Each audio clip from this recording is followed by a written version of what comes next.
Les sources hydrothermales sont des sources d'eau chaude observées sur les dorsales océaniques, entre 500 et 4000 mètres de profondeur. L'eau de mer froide s'infiltre dans le sol marin, se réchauffe à proximité des chambres magmatiques et remonte en surface sous l'effet de la pression en se chargeant en minéraux. Au contact de l'eau de mer froide et du fluide chaud, les minéraux précipitent, une cheminée hydrothermale se forme.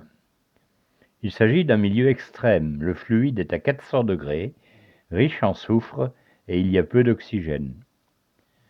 Au fond de l'océan, la pression est élevée et il n'y a pas de lumière qui permet la photosynthèse, base de tout écosystème.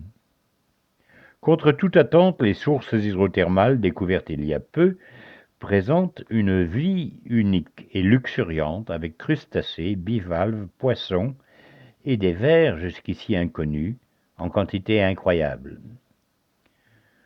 Cela est dû à des bactéries chimiosynthétiques. Comme les plantes utilisent l'énergie du soleil pour produire de la matière, elles utilisent l'énergie chimique des éléments émis par les fluides chauds. Certains organismes spécialisés vivent en symbiose avec ces bactéries qui fournissent l'énergie à l'animal.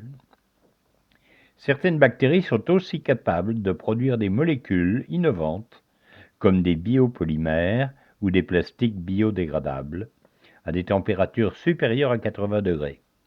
Cela a de nombreuses applications en biotechnologie. Mais les sources hydrothermales n'intéressent pas que les biologistes.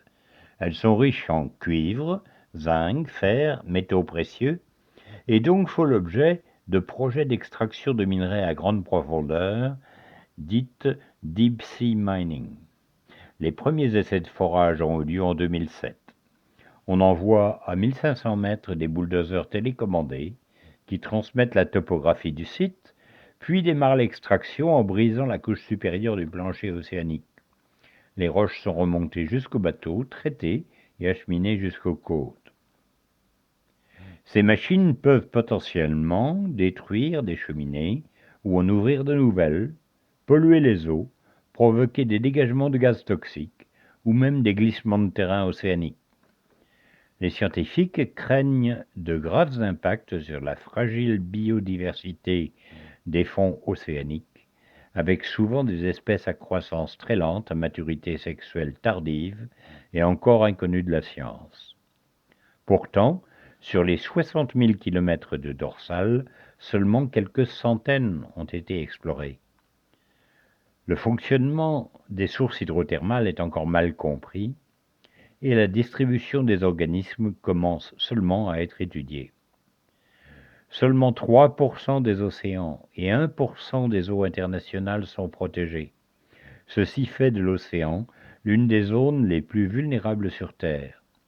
Un mauvais contrôle environnemental des industries minières pourrait avoir des conséquences irréversibles.